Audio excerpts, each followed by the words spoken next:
Ya, karena ini ada apa kaitannya kitab Ithaf ini yang mensarah kitab Ihya itu Imam Murtado Az-Zabidi namanya. Ini ngajinya kepada Ba'alawi. Jadi kalau Imanuddin berkata saya menolak Ba'alawi itu sebagai keluarga Nabi, persilakan Imam Kiai Imanuddin, itu pendapat Anda. Dan Anda itu bukan berpendapat mencari kebenaran, tidak. Buktinya Kiai Imad ngomong, walaupun ulama sedunia mengakui Ba'alwi sebagai keturunan Nabi, saya tetap menolak. Nah, itu berarti sudah tidak ilmiah lagi, Kiai. Sudah nafsu. Kalau ilmiah, contohnya Imam Syafi'i. Kata Imam Syafi'i, ini madhab saya, madhab yang benar. Tapi kalau Anda mendapatkan hadis yang sahih, buang pendapat saya, ikuti hadis yang sahih. Ini Imam Syafi'i. Kiai Imad tidak. Biar kiai sedunia menyatakan Ba'alawi ini keluarga Nabi, saya tetap menolak. Itu sudah tidak ilmiah lagi. Itu berarti benci. Nah, saya jawab dengan tidak usah konfrontasi. Saya menghormati Kiai Imaduddin di dalam membersihkan nasab Nabi dari pemalsu-pemalsu. Saya percaya kepada Kiai Imaduddin, tapi saya lebih percaya kepada Imam Nawawi Banten. Beliau di Mekah berguru kepada Ba'alawi. Saya percaya kepada Kiai Imaduddin, tapi saya lebih percaya kepada Imam Zabidi. Yang ini kitabnya Imam Zabidi, 8 kitab kayak begini yang mensarah kitab Ihya Ulumuddin. Nah, karena ada kaitannya. Dan Imam Murtado Az-Zabidi ini gurunya Ba'alwi. Saya percaya kepada Kiai Imaduddin, tetapi saya lebih percaya sama Kiai Hasyim Asy'ari, sama Kiai Hulil Bangkalan. Saya lebih percaya sama Syekh Yasin Padang. Saya lebih percaya kepada Syekh Khotib Al-Minangkabawi yang dia di Mekah sebagai ulama internasional.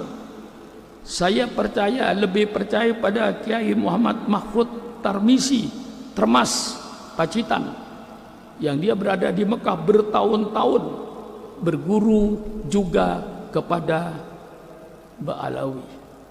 Saya lebih percaya kepada Sayyid Muhammad Maliki di Mekah.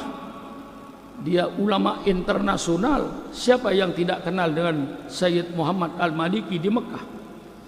Dia berguru kepada Ba'alawi. Saya lebih percaya kepada Imam Mesir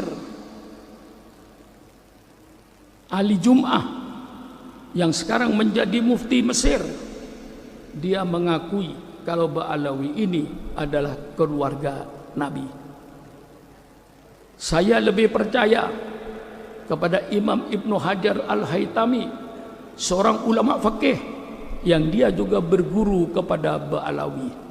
Dari Ba'alawi itu banyak aulia illahnya, banyak ulama-ulamanya. Nah, ini karena ini ada hubungannya dengan Imam Murtado Az-Zabidi, ini pengarangnya. 8 kitab kayak begini ini. Ini 1 jilidnya. 8 jilid kayak begini tebalnya. Ini bergurunya kepada Ba'alawi. Kalau kitab yang dipegang ke Imanuddin itu namanya kitab As-Sadratul Mubarakah, katanya kitab ini sudah 500 tahun yang lalu. Baik, mengapa kok baru ketahuan kitab ini? Kemana selama 500 tahun ini? Kok tidak ada ulama yang tahu kitab ini? Itu bagi saya tanda tanya. Kok kitab 500 tahun yang lalu baru ketahuan kemarin? Kitab ini tentu bagi saya tanda tanya. Dan setelah kitab ini diketahui di Irak, lalu ditahqiq oleh Imam Mahdi Ar-Raji'i, orang Syiah tapi ahli nasab. Dia katakan, saya tetap percaya kepada Ba'alwi kalau itu sejarah Nabi.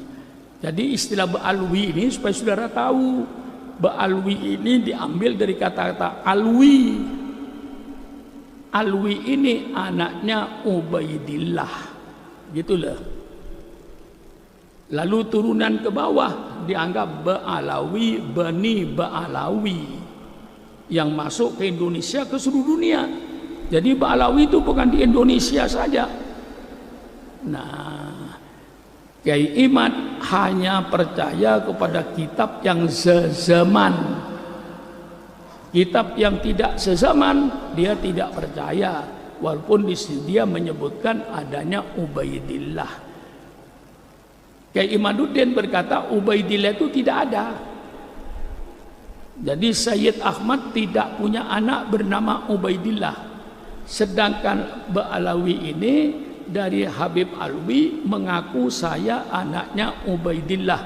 Ubaidillah anaknya Ahmad, Ahmad anaknya Isa, Isa anaknya Muhammad, Muhammad anaknya Ali, Ali anaknya Ja'far Shadiq, Ja'far Shadiq anaknya Muhammad Bakir, Muhammad Bakir anaknya Zainal Abidin, Zainal Abidin anaknya Sayyidina Husain, Sayyidina Husain anaknya Sayyidina Ali dan Sayyidina Fatimah.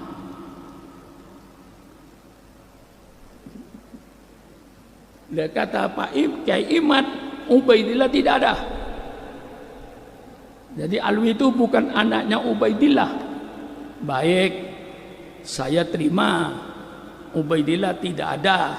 Jadi sekarang Alwi bukan anaknya Ubaidillah.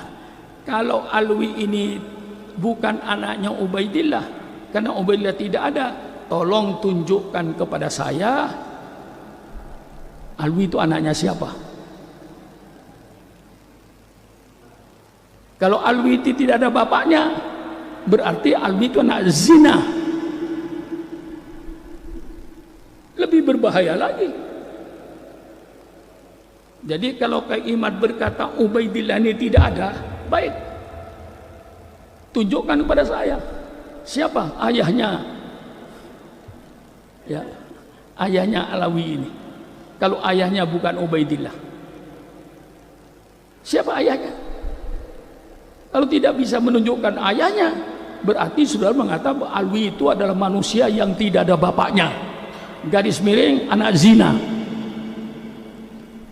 Ayo, kita jangan emosi, kita uraikan.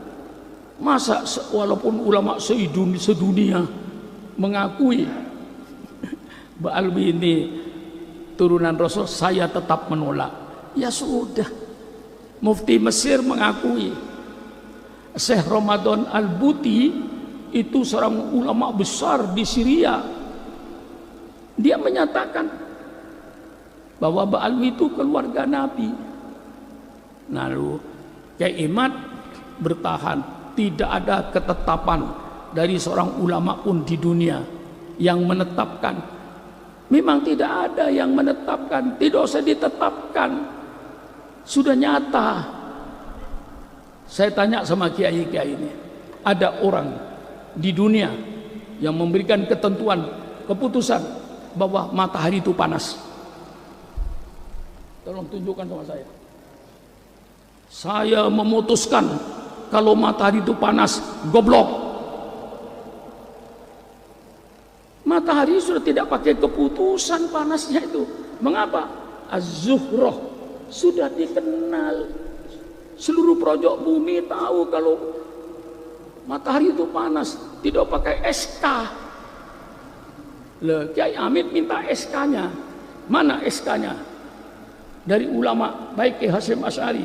Tidak ada yang bikin SK, surat keputusan bahwa Ba'alwi adalah keturunan Nabi. Tidak ada yang memberikan SK itu. Kiamat minta SK-nya, yang nggak ada. Mengapa tidak ada? Sudah jelas matahari itu panas, perlu di SK-kan. Surat keputusan Kiai Haji Syukron Makmun mengingat, menimbang, memutuskan bahwa matahari itu panas. Syukron Makmun goblok. Mari kita bicara fakta lah. Kalau sudah para ulama yang tokoh-tokoh besar tuh ngajinya sama Ba'alwi, termasuk saya itu ngaji kepada Habib Ali bin Husain Al-Attas. 2 tahun saya ngaji kitab Bukhari. Alim, tiap saya bertanya apapun saja dijawab. Ngaji saya 2 tahun kepada beliau sampai meninggal. Itu Ba'alwi. Maka saya katakan secara hukum Islam, siapapun yang datang ke rumah saya, hidungnya mancung atau tidak mancung, selama dia ngaku keluarga Nabi, saya hormati. Umpama dia bohong, bukan keluarga Nabi, ngaku keluarga Nabi, bukan urusan saya. Urusan dia nanti dengan Allah. Dia tahu minal kabairi ayun sabar rajulu ila wali abihi.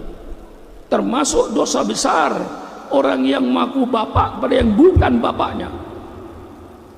Kalau Habib Alawi mengaku ayahnya Ubaidillah yang bukan ayahnya, ini dosa besar, api neraka. Man kadzdzaba alayya muta'ammidan falyatabawa maq'adahu minan nar. Barang siapa yang mendustakan saya, bukan keturunan saya, ngaku keturunan saya, disiapkan api neraka. Masa ulama-ulama Ba'lawi yang aulia min waliyun man tidak mengerti hadis ini? Dia akan berbohong. Bukan turunan Nabi, ngaku turunan Nabi, mustahil. Mereka banyak para aulianya, mereka banyak para ulamanya. Kitab Sulmut Taufik yang kai baca itu habaib, Nasaiduddin ya habaib, Rotib Haddad habaib, Rotibul Attos habaib. Marilah jangan bikin pecah belah. Ya. Kita ini sudah dipecah belah dulu. NU Muhammadiyah tahun 50-an, 55, NU dengan Muhammadiyah kayak kucing dengan anjing, saling hantam menghantam. Iya, tahun 50-an itu Muhammadiyah dengan NU itu sudah kayak kucing dengan anjing, musuhan gak karu-karuan. Kita cari benang merahnya. Setelah ketemu benang merahnya bahwa Muhammadiyah dengan NU ini tidak ada perbedaan prinsip, hanya perbedaan furu. Muhammadiyah subuh tidak baca kunut, Syukron Makmun baca kunut. Yang sholat subuh tidak baca kunut masuk surga. Orang yang sholat subuh kayak Syukron Makmun baca kunut, insya Allah pahalanya lebih besar. Kedua-duanya masuk surga. Yang masuk neraka yang tidak sholat subuh. Mari kalau bicara dengan saya terbuka, belak-belakan. Muhammadiyah sembahyang tarawih 8 rakaat, insya Allah masuk surga. Syukron Makmun mengikuti riwayat tarawih dari Sayyidina Umar, tarawih 23 rakaat, yang 8 rakaat masuk surga, yang 20 rakaat insya Allah pahalanya lebih gede. Kedua-duanya masuk surga. Yang tidak tarawih pun masuk surga, karena tarawih hukumnya sunnah. Mengapa Anda ribut? Bersatu sekarang. Datang lagi Wahabi, hantam lagi, pecah. Saya tantang Wahabi, ayo bicara dengan Syukron Makmun. Pernah saya bicara dengan 135 mubaligh Wahabi di puncak. Saya jelaskan tentang kunut, saya jelaskan tentang maulid, saya jelaskan tentang tahlilan. Sampai saya katakan kepada mereka, kalau Anda mencintai Syukron Makmun, tolong luruskan Syukron Makmun ini supaya tidak masuk neraka. Bukan Anda saja yang takut neraka, Syukron Makmun takut neraka. Kalau sekiranya saya tahlilan, ada orang mati, peringatan maulid, bid'ah, syirik, masuk neraka, tolong selamatkan Syukron Makmun dari api neraka. Saya kemukakan dalil saya. 135 semuanya diem. Itu mubaligh Wahabi semua. Dan saya berdialog dengan Wahabi itu dengan mubaligh Wahabi yang di Indonesia ini. Saya langsung dengan Syekh bin Bas, orang pertama Wahabi di Mekah. Saya temui di rumahnya, berdialog dengan saya. Ketahuilah benang merahnya. Selesai. Datang Syiah, gempur lagi Islam supaya hancur, bikin pecah belah. Syiah kita atasi. Kalau akidahnya tidak sama dengan kita, selesai, mulai redup. Datanglah yang benci habaib untuk dipecah lagi. Dan saudara jangan khawatir, ini habis nanti masih ada lagi untuk memecah kita itu. Orang yang akan memecah Islam tidak akan berhenti sampai hari kiamat. Tapi alhamdulillah, Syukron Makmun masih membaca langkah-langkah mereka itu. Ngambil satu hadis saja, ya, hanya untuk tabarukan saja.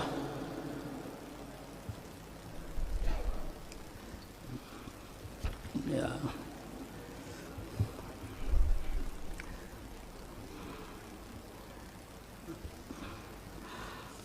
Qala sallallahu alaihi wasallam, innal alima la yu'adzabu adzaban yutifu bihi ahlun nar istiqdaman li shiddati adabihi arada bihi al alim al fajir.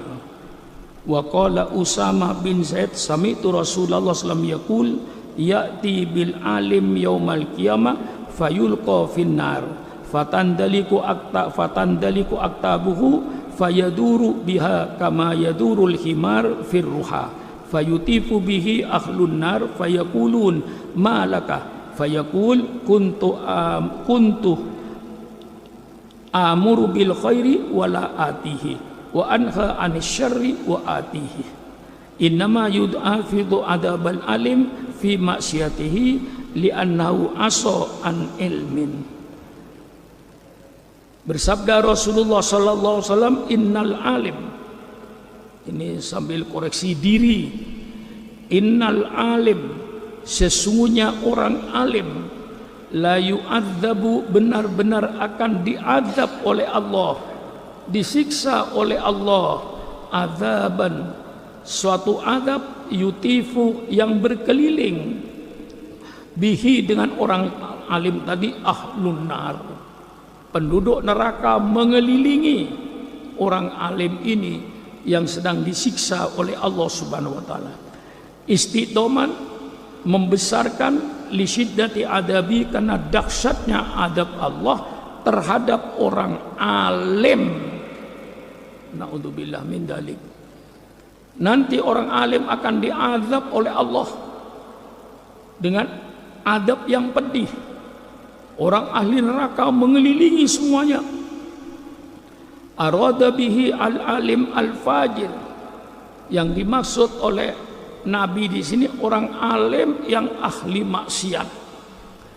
Alim main judi, alim main perempuan, alim minum minuman keras. Dia ngerti kalau minuman keras itu haram, tapi dia minum. Dia tahu kalau berjudi itu haram, tapi dia berjudi.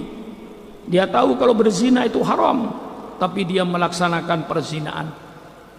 Itulah al-alim al-fajir. Wa arada al-alim al-fajir wa qala Usama bin Zaid, berkata Usama bin Zaid, sami'tu Rasulullah, saya telah mendengar Rasulullah SAW yaqul, bersabda, yu'ta bil alim, didatangkan dengan orang alim, yaumal qiyamah, pada hari kiamat, fayulqa finnar, maka orang alim tadi dilempar di api neraka. Fatandaliku aktabuhu, maka keluarlah ususnya. Usus itu bisa 10 meter itu. Maka keluarlah ususnya. Fayaduru, maka dia berputar dengan ususnya itu. Kama yadurul himar, sebagaimana berputarnya himar dengan talinya ketika dia diikat. Ini patok, himar, talinya diikat ke patok itu, himarnya keliling.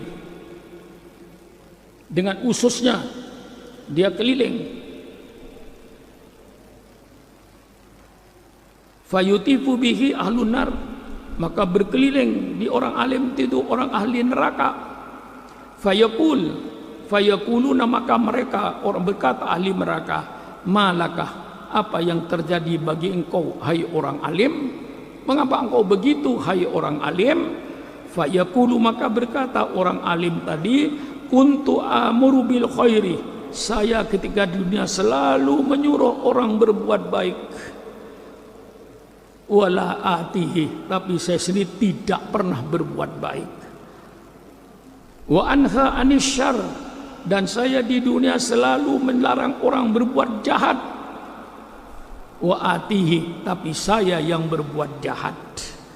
Itulah sebabnya orang alim itu innama yudha'afu adabul alim fi maksiatihi, maka sesungguhnya Allah melipat gandakan adabnya orang alim karena dia dalam bermaksiat itu dengan ilmu. Lain orang bodoh. Orang bodoh bermaksiat, orang alim bermaksiat, orang bodoh bermaksiat karena tidak tahu. Seandainya ada orang irian, mu'allaf baru masuk Islam, dia makan babi, tidak dosa, karena dia belum tahu kalau babi itu diharamkan, baru masuk Islam. Nah, itu bedanya. Tetapi orang alim makan babi, bukan dia tidak tahu kalau babi itu haram, dia tahu. Kalau babi itu haram, dia kerjakan. Itu sebabnya orang alim itu diazab oleh Allah 2 kali lipat, 3 kali lipat daripada orang awam. Nah, ini sebagai usikum wa iyaya binafsi bitaqwallah. Malah dalam kitab Zubat lebih dahsyat lagi, bahwa orang alim nanti, orang alim akan diadab oleh Allah, fa'alimun bi ilmihi lam ya'malan mu'adzabun min qabli ubadil wathan.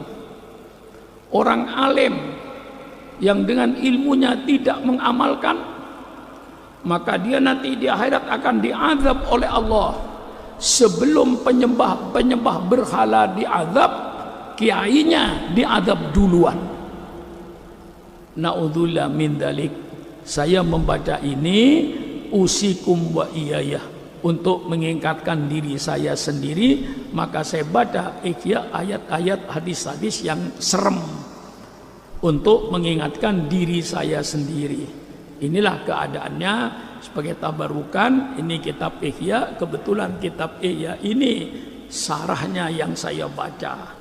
Sarahnya ini 8 kitab kayak begini. Yang nyusun namanya Imam Murtado Az-Zabidi. Imam Murtado Az-Zabidi itu ngajinya kepada Ba'alawi. Bagaimana saya tidak percaya?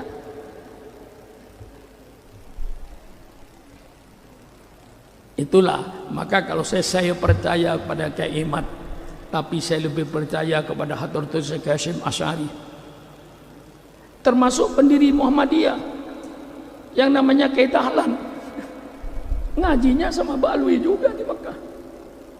Dengan Hadratul Hasyim Asy'ari itu Kiai Dahlan satu guru. Pertama ngajinya kepada Kiai Soleh Darat Semarang. Kiai Soleh Darat ngajinya dari Mekah. Hadratul Hasyim Asy'ari bersama Kiai Dahlan pernah ngaji sama Kiai Kiai Soleh Darat, Semarang. Dari situ baru ke Mekah. Kiai Soleh Darat juga belajar sama Ba'alwi. Hadratus Qasim Asy'ari bersama-sama Kiai Dahlan pendiri Muhammadiyah, gurunya di Mekah sama. Maka sebenarnya Muhammadiyah itu, Muhammadiyahnya Kiai Dahlan dengan NU tidak ada bedanya. Saya punya bukunya, Muhammadiyah zamannya Kiai Dahlan. Saya punya kitabnya. Suatu nanti saya bawa ke sini. Cuman tulisannya ini tulisan Arab Jawa. Ya, di situ ditulis, dikeluarkan dari perpustakaan Muhammadiyah Jogja. Zaman Muhammadiyah, zamannya Kiai Dahlan, tarawihnya 23 rakaat, subuhnya baca kunut. Persilakan pengurus Muhammadiyah datang sama saya tunjukkan kitabnya. Cuman kitab ini ya lama tertutup. Nah, dibuka fikih pada zaman Kiai Dahlan, kunutan. Persilakan Muhammadiyah yang tidak terima datang sama saya tunjukkan kitabnya. Kiai Dahlan tarawih 23 rakaat. Dalam buku yang saya baca ini, ya ini relatif berubahnya fikihnya Muhammadiyah ini setelah kemasukan pengurus yang datang dari Sumatera Barat. Pengikutnya Imam Bonjol itu mulai berubah, dan berubah mutlak setelah di Pekalongan.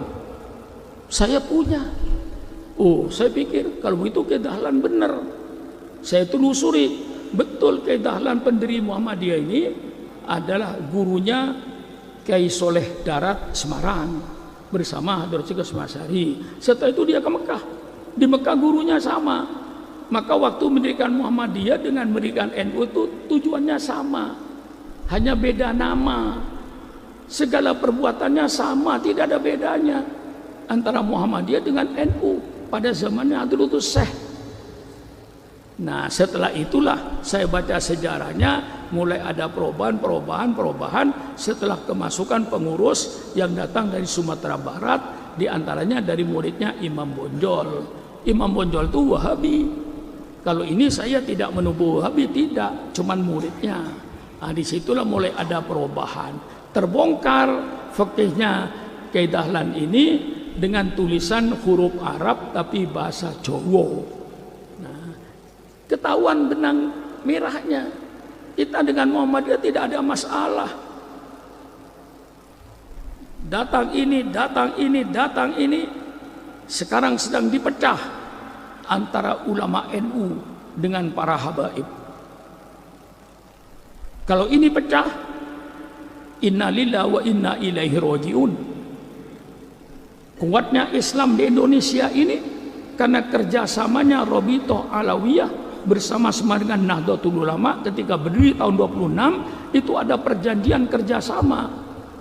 Masa tokoh-tokoh NU seperti Kiai Wahab, seperti Kiai Holil Bangkalan, seperti Kiai Hasyim Asy'ari tidak mengerti hal ini?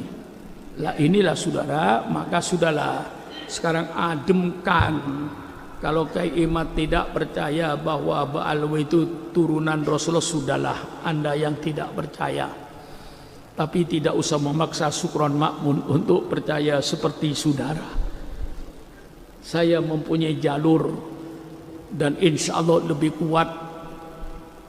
Saya berguru pada Sayyid Muhammad Al-Maliki di Mekah. Saya dikasih silsilah nasab. Cuman saya tidak sempat menghafal. Kalau saya mau menghafal nasab itu, nasab silsilah ilmu, saya bisa berkata, saya ajarkan kepada saudara kitab Riyadhus Shalihin dari guru saya Sayyid Muhammad Maliki, dari ayahnya, dari kakeknya, dari gurunya, bergurunya sampai kepada Imam Nawawi. Saya kalau mau mengajar kepada saudara, saya bawa sanadnya, saya bisa mengajar. Qala Rasulullah sallallahu alaihi wasallam an Sayyid Muhammad Maliki, dari Sayyid Muhammad Maliki saya ngaji. Sayyid Muhammad Maliki ngaji dari ayahnya, ayahnya ngaji dari kakeknya, kakeknya ngaji dari sipulan,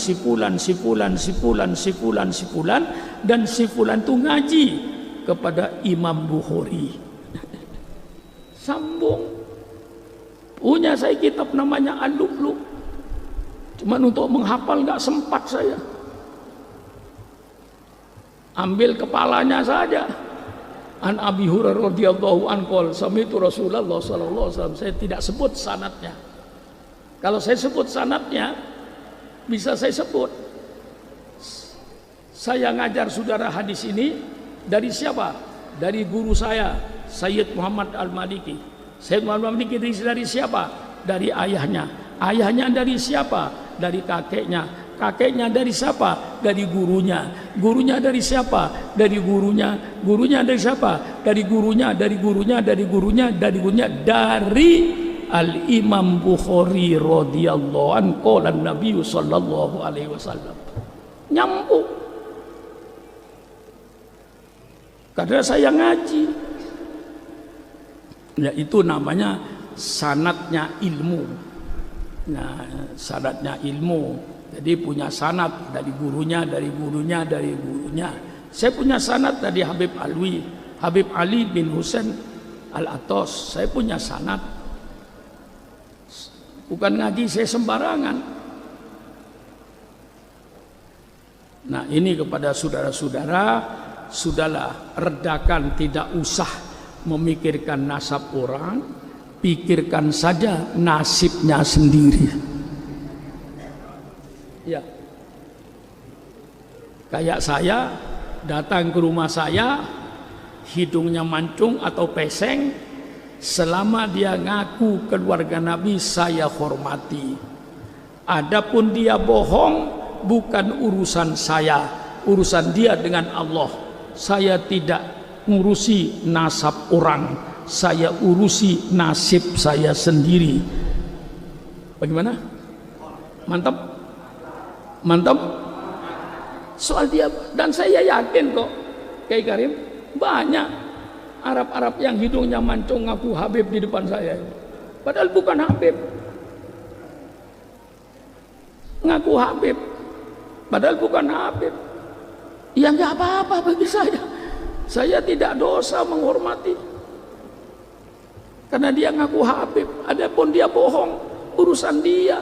Saya tidak ngurusi nasab orang, yang saya urusi nasib saya ini di dunia dan di akhirat.